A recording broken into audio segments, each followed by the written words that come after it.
Hi ನಮಸ್ತೆ, welcome to the channel. ನಾನು ಚೈತ್ರ ಶೆಟ್ಟಿ. ಇವತ್ತಿನ ವಿಡಿಯೋದಲ್ಲಿ ನಾನು ಹೆಣ್ಣು ಪಾಪು ಹೊಟ್ಟೆಯೊಳಗಿದ್ದಾಗ ಯಾವ ರೀತಿ ಗುಣಲಕ್ಷಣಗಳು ಅಂದರೆ ಸಿಂಪ್ಟಮ್ಸ್ ನನಗಿತ್ತು ಅಂತ ಹೇಳಿ ನಾನು ನಿಮ್ಮ ಜೊತೆ ಹಂಚ್ಕೋತಾ ಇದ್ದೀನಿ. ನನಗೆ ಫಸ್ಟ್ ಬೇಬಿ ಹೆಣ್ಣು, ಹಾಗೆಯೇ ಸೆಕೆಂಡ್ ಬೇಬಿ ಕೂಡ ಹೆಣ್ಣಾಗಿರೋದ್ರಿಂದ ಯಾವುದೆಲ್ಲ ಗುಣಲಕ್ಷಣ ಇತ್ತು ಅಂತ ಹೇಳಿ ನಾನಿವಾಗ ನಿಮಗೆ ಹೇಳ್ತೀನಿ. ಮೊದಲಿಗೆ ಹೇಳಬೇಕು ಅಂತಂದರೆ ಬೆಳಿಗ್ಗೆ ಆದ ತಕ್ಷಣ ನನಗೆ ವಾಮಿಟಿಂಗ್ ಇತ್ತು, ಸಿಕ್ಕಾಪಟ್ಟೆ ವಾಮಿಟಿಂಗ್ ಇತ್ತು. ಫಸ್ಟ್ ಬೇಬಿಯಲ್ಲೂ ಇತ್ತು, ಸೆಕೆಂಡ್ ಬೇಬಿಯಲ್ಲೂ ಇತ್ತು. ಇದು ಸಿಮಿಲರ್ ಇರೋದು. ಅಂದರೆ ಅದು ನನಗೆ ತುಂಬ ಟೈಮ್ ಕ್ಯಾರಿ ಆಗಲಿಲ್ಲ, ಜಸ್ಟ್ 2.5 ಮಂತ್ ತನಕ ಇತ್ತು ಅಷ್ಟೇ. ಮತ್ತೆ ಅದು ಅಲ್ಲಿಗೆ ನಿಂತು ಹೋಯಿತು. ಆ್ಯಂಡ್ ಸೆಕೆಂಡ್ ಹೇಳಬೇಕು ಅಂತಂದರೆ ಹೊಟ್ಟೆಯ ಆಕಾರ ನಂದು ಯಾವ ರೀತಿ ಇತ್ತು ಅಂತಂದರೆ, ಫಸ್ಟ್ ಬೇಬಿಯಲ್ಲಿ 5th ಮಂತಿಂದನೇ ಹೊಟ್ಟೆ ಬೆನ್ನಿಂದ ಸ್ಟಾರ್ಟ್ ಆಗುತ್ತೆ, ಅಂದರೆ ದೊಡ್ಡ ಹೊಟ್ಟೆ ಇತ್ತು, ಗೊತ್ತಾಗ್ತಿತ್ತು. ಬಟ್ ಸೆಕೆಂಡ್ ಬೇಬಿಯಲ್ಲಿ ಏನಾಯಿತು ಅಂತ ಹೇಳಿದ್ರೆ ಹೊಟ್ಟೆ ಚಿಕ್ಕದಿತ್ತು, ಗೊತ್ತಾಗ್ತಾ ಇರಲಿಲ್ಲ ಇತ್ತು. ಅದೇ 7th ಮಂತ್ ಆದಮೇಲೆ ಅದು ಕೂಡ ಹೊಟ್ಟೆ ಮೊಟ್ಟೆಯ ಆಕಾರದಲ್ಲಿ ಇತ್ತು. ಎರಡೂ ಕೂಡ ಸಿಮಿಲರ್ ಇತ್ತು ಅಂತಲೇ ನಾನು ಹೇಳ್ತೀನಿ. ಗಂಡು ಬೇಬಿ ಇದ್ದರೆ ಹಾಗಿರೋದಿಲ್ಲ ಅಂತೆ. ಹೆಣ್ಣು ಬೇಬಿ ಅಂತಂದರೆ ಜಸ್ಟ್ ನಿಮಗೆ ಇಲ್ಲಿ ಮೇಲಿಂದನೇ ಆ ಹೊಟ್ಟೆ ಸ್ಟಾರ್ಟ್ ಆಗುತ್ತೆ ಅಂತ ಹೇಳ್ತಾರೆ. ಅದು ಖಂಡಿತವಾಗ್ಲೂ ಹೌದು. ಮತ್ತು ಬ್ಯಾಕ್ ಸೈಡಿಂದ ಸ್ವಲ್ಪ ಮಸಲ್ಸ್ ಎಲ್ಲ ಜಾಸ್ತಿ ಬಂದಿರುತ್ತೆ, ಗೊತ್ತಾಗುತ್ತೆ ನೀವು ಪ್ರೆಗ್ನೆಂಟ್ ಅಂತ ಹೇಳಿಬಿಟ್ಟು. 5th ಮಂತಿಂದನೇ ಅದು ಜಾಸ್ತಿ ಆಗೋದಕ್ಕೆ ಸ್ಟಾರ್ಟ್ ಆಗುತ್ತೆ. ಹಾಗೆಯೇ ಇನ್ನೊಂದು ಅಂತ ಹೇಳಿದರೆ ಸ್ಕಿನ್ ಬಗ್ಗೆ ಹೇಳಬೇಕು ಅಂದರೆ, ಸ್ಕಿನ್ ತುಂಬಾ ಗ್ಲೋಯಿಂಗ್ ಆಗಿತ್ತು. ನನ್ನ ಫಸ್ಟ್ ಬೇಬಿಯಲ್ಲೂ ಅಷ್ಟೇ, ಸೆಕೆಂಡ್ ಬೇಬಿಯಲ್ಲೂ ಅಷ್ಟೇ ತುಂಬ ಗ್ಲೋಯಿಂಗ್ ಆಗಿತ್ತು. ನೋಡಿದವರೆಲ್ಲ ಹೇಳ್ತಾ ಇದ್ರು ತುಂಬ ಸ್ಕಿನ್ ಎಲ್ಲ ಗ್ಲೋ ಆಗಿದೆ ಅಂತ ಹೇಳಿಬಿಟ್ಟು. ಇನ್ನು ಹೇರ್ ಫಾಲ್ ಬಗ್ಗೆ ಹೇಳಬೇಕು ಅಂತ ಅಂದರೆ, ನನಗೆ ಫಸ್ಟ್ ಬೇಬಿಯಲ್ಲಿ ಸ್ವಲ್ಪ ಹೇರ್ ಫಾಲ್ ಇತ್ತು. ಬಟ್ ಅದಕ್ಕೆ ಅವರು ಟ್ಯಾಬ್ಲೆಟ್ಸ್ ಎಲ್ಲ ಕೊಡ್ತಾರಲ್ವ, ಐರನ್ ಟ್ಯಾಬ್ಲೆಟ್ಸ್, ಅದನ್ನು ತಗೊಳ್ಳೋದ್ರಿಂದ ಹೇರ್ ಫಾಲ್ ಕಂಟ್ರೋಲಿಗೆ ಬರುತ್ತೆ, ಅದೇನು ಸಿಕ್ಕಾಪಟ್ಟೆ ಹೋಗೋದಿಲ್ಲ. ಜರ್ನಿ ಮಾತ್ರ ತುಂಬಾ ಚೆನ್ನಾಗಿತ್ತು. ಹಾಗೆಯೇ ಇನ್ನೊಂದು ಗುಣಲಕ್ಷಣ ಅಂತ ಅಂದರೆ, ನಾನು ತುಂಬ ಆ್ಯಕ್ಟಿವ್ ಆಗಿದ್ದೆ. ಫಸ್ಟ್ ಬೇಬಿಯಲ್ಲೂ ಕೂಡ ಆ್ಯಕ್ಟಿವ್ ಆಗಿದ್ದೆ, ಹಾಗೆಯೇ ಸೆಕೆಂಡ್ ಬೇಬಿಯಲ್ಲೂ ಕೂಡ ನಾನು ತುಂಬಾ ಆ್ಯಕ್ಟಿವ್ ಆಗಿದ್ದೆ.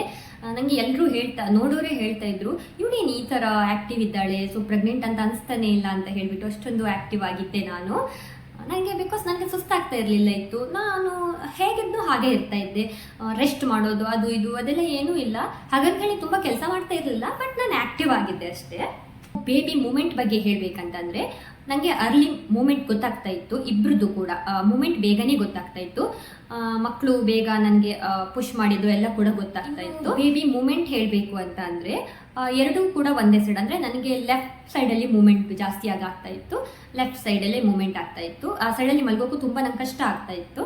ಖಾರ ಸಿಹಿ ಡಿಫ್ರೆನ್ಸ್ ಹೇಳಬೇಕು ಅಂತ ಅಂದರೆ, ನನಗೆ ಫಸ್ಟ್ ಪ್ರೆಗ್ನೆನ್ಸಿಯಲ್ಲಿ ಸಿಕ್ಕಾಪಟ್ಟೆ ಖಾರ ತಿಂತಾ ಇದ್ದೆ. ಆ್ಯಂಡ್ ಸೆಕೆಂಡ್ ಪ್ರೆಗ್ನೆನ್ಸಿಯಲ್ಲಿ ನಾನು ಸಿಹಿ ತಿಂತಾ ಇದ್ದೆ. ಅಲ್ಲಿ ಸಿಮಿಲಾರಿಟಿ ಇರಲಿಲ್ಲ ಇತ್ತು, ಡಿಫ್ರೆನ್ಸ್ ಇತ್ತಂತಲೇ ಹೇಳ್ತೀನಿ. ಸೊ ಅದರಿಂದ ನಾವು ಗಂಡು ಮಗು ಹೆಣ್ಮಗು ಹೇಳೋದಕ್ಕಾಗೋದಿಲ್ಲ. ಬಟ್ ನನ್ನ ಗುಣಲಕ್ಷಣ ನಾನು ನಿಮ್ಗೆ ಹೇಳಿದ್ದಷ್ಟೇ. ಖಾರ ಜಾಸ್ತಿ ತಿಂತಾ ಇದ್ದೆ ಫಸ್ಟ್ ಪ್ರೆಗ್ನೆನ್ಸಿಯಲ್ಲಿ, ಅದೇ ಕ್ಯಾರಿ ಆಯಿತು. ಪಾಪು ಕೂಡ ಹಾಗೆ, ಫಸ್ಟು ಮಗು ಸಿಕ್ಕಾಪಟ್ಟೆ ಖಾರ ತಿನ್ನುತ್ತೆ ಅದು. ಸೆಕೆಂಡಲ್ಲಿ ನಾನು ಸಿಹಿ ತಿಂತಾ ಇದ್ದೆ. ಮೇ ಬಿ ಈಗ ಚಿಕ್ಕ ಮಗು ತುಂಬ ಸಿಹಿ ಕೇಳುತ್ತೆ, ಸೊ ನಾವೇನು ತಿಂತೀವೋ ಅದು ಕ್ಯಾರಿ ಆಗುತ್ತೇನೋ, ನನ್ನ ಪ್ರಕಾರ ಗೊತ್ತಿಲ್ಲ. ಮೇ ಬಿ ಅಲ್ವಾ? ನಿಮಗೆ ಯಾರಿಗಾದರೂ ಹೀಗೆ ಅನಿಸಿದ್ರೆ ನನಗೆ ಕಮೆಂಟ್ ಮಾಡಿ. ಓಕೆ. ಇನ್ನೊಂದು ಮೂಡ್ ಸ್ವಿಂಗ್ ಬಗ್ಗೆ ಹೇಳಬೇಕು ಅಂತ ಅಂದರೆ, ಹಾಗೇನಿಲ್ಲ, ನಾನು ನಾರ್ಮಲ್ ಆಗಿರ್ತಾ ಇದ್ದೆ. ಸ್ವಲ್ಪ ಎಮೋಷನಲ್ ಇತ್ತು, ಯಾಕಂತಂದರೆ ಹಾರ್ಮೋನ್ ಇಂಬ್ಯಾಲೆನ್ಸಿಂದ ಸ್ವಲ್ಪ ಎಮೋಷ್ನಲ್ ಇತ್ತು. ಅದು ಜಾಸ್ತಿ ಅಂತಂದರೆ ಫಸ್ಟ್ ಪ್ರೆಗ್ನೆನ್ಸಿಲಿ ಕೊರೋನಾ ಟೈಮ್ ಅಲ್ವಾ, ಹಾಗಾಗಿ ಸ್ವಲ್ಪ ಭಯದ ವಾತಾವರಣ ಜಾಸ್ತಿ ಇರೋದ್ರಿಂದ ನಮ್ಗೆ ಆ ಥರ ಫೀಲ್ ಆಗ್ತಾ ಇತ್ತು.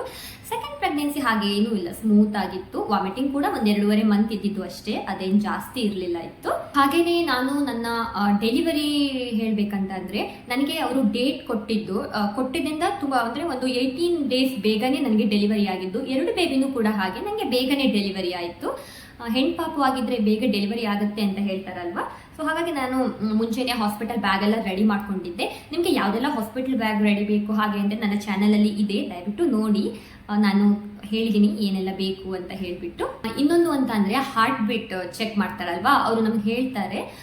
ನಂದು 2 ಪಾಪು ಹಾರ್ಟ್ ಬೀಟ್ ಹೈಯಲ್ಲೇ ಇತ್ತು, ಕಡಿಮೆ ಇರಲಿಲ್ಲ ಇತ್ತು, ಎಲ್ಲ ಹೈಯಲ್ಲೇ ಇತ್ತು.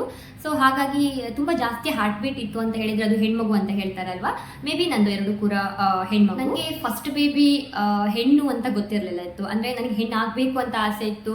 ಸೊ ನಾನು ಕೂಡ ಈ ಥರ ಸರ್ಚ್ ಮಾಡ್ತಾ ಇದ್ದೆ, ಹೆಣ್ಣು ಬೇಬಿ ಗುಣಲಕ್ಷಣಗಳೇನು ಅಂತ ಹೇಳಿಬಿಟ್ಟು. ಕೆಲವೊಂದು ಅವ್ರು ಹೇಳೋದ್ರಲ್ಲಿ ನನಗೆ ಸಿಮಿಲರ್ ಇತ್ತು, ಕೆಲವೊಂದು ಸಿಮಿಲರ್ ಇರಲಿಲ್ಲ. ಅದು ಅವರವರ ಅನುಭವ ಆದ ಹಾಗೆ ಅವರಿಗೆ ಅರ್ಥ ಆಗುತ್ತೆ ಅದು. ಸೊ ನನಗಂತೂ ಹೆಣ್ಣು ಮಗು ಆಯಿತು first baby. And second baby ನನಗೆ ಮುಂಚೆನೇ ಗೊತ್ತಿತ್ತು, ನಾನು ಇಂಡೋನೇಷ್ಯಾದಲ್ಲಿ ಇರೋದ್ರಿಂದ ಚೆಕಪ್ ಮಾಡಿದಾಗ ಅವ್ರು ನಮ್ಗೆ ಹೇಳ್ತಾರೆ. ಸೊ ಹಾಗಾಗಿ ನನಗೆ ಸೆಕೆಂಡ್ ಬೇಬಿ ಗೊತ್ತಿತ್ತು. ಸೊ ಒಂಥರ ತುಂಬ ಖುಷಿಯಾಗಿತ್ತು.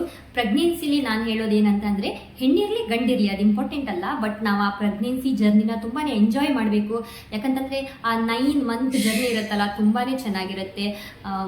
ತುಂಬಾ ಅದು ನಮಗೆ ಮೆಮೊರೀಸ್ ಅಲ್ವಾ, ತುಂಬಾ ಮೆಮೊರೀಸ್ ಕೊಡುತ್ತೆ. ಓಕೆ, ನನ್ನ ಈ ವಿಡಿಯೋ ನಿಮಗೆ ಇಷ್ಟ ಆದರೆ ದಯವಿಟ್ಟು ಲೈಕ್ ಮಾಡಿ, ಶೇರ್ ಮಾಡಿ, ಕಮೆಂಟ್ ಮಾಡಿ, ಹಾಗೆಯೇ ಚಾನಲನ್ನು ಸಬ್ಸ್ಕ್ರೈಬ್ ಮಾಡ್ಕೊಂಡು ನೋಡಿ. ನಾನು ಒಂದು ಒಳ್ಳೊಳ್ಳೆ ಕಂಟೆಂಟ್ ಕೊಡಬೇಕು ಅಂತ ಇದ್ದೀನಿ. Thank you.